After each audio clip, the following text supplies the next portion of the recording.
Hi guys, welcome to the first of many Anchor Baby video installments.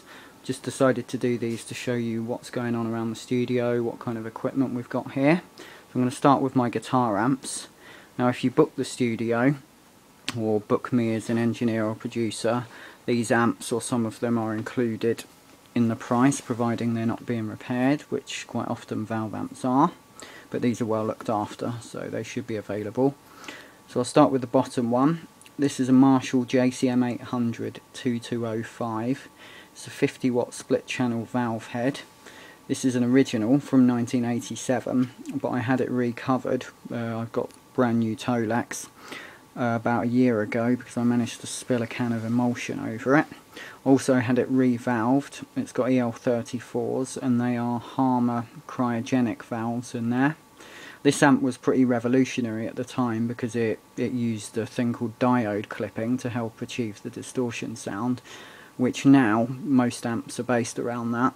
But as I say, at the time I think this was the first amp that ever used diode clipping.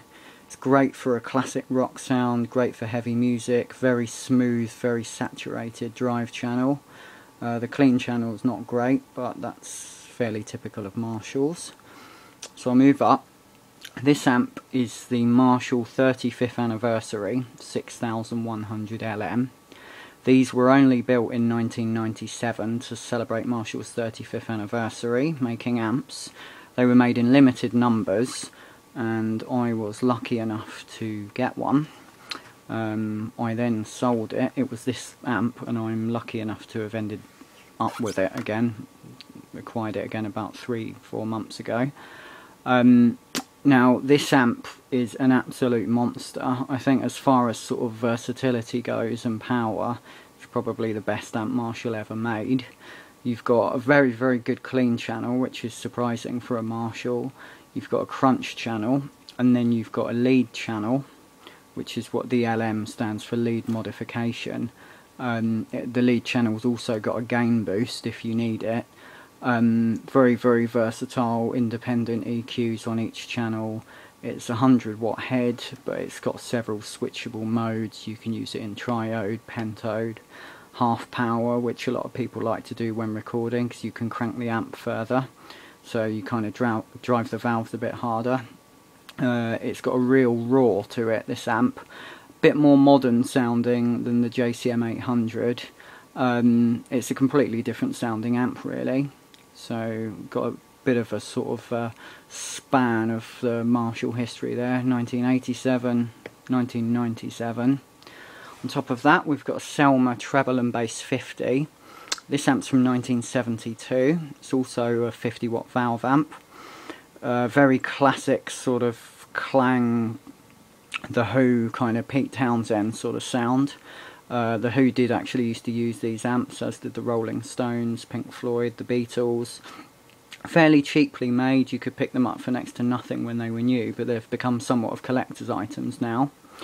They sound great if you patch the channels together. It really sort of drives the amp and you get a nice sort of saturated sound. I wouldn't say it distorts, it's still more of a clean sort of broken up sort of sound. These amps are sitting on a Marshall 4x12. It's a JCM 800 4x12 with Celestion greenbacks in it. Then next to that we've got a more conventional 1960A Marshall 4x12. On top of that we've got a main. This is a 70s transistor head. Sounds great for bass guitar or for reamping keyboards.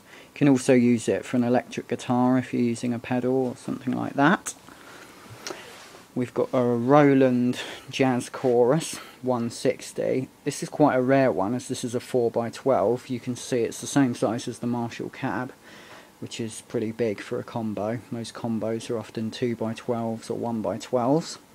This is probably the best amp I've ever heard for a clean channel. It's got a great chorus sound on it as well, and also a built-in tremolo, which is nice. We've then got a modern Sound City combo, which is a great sort of in-between clean and dirty sort of amp. Not a great drive channel on that.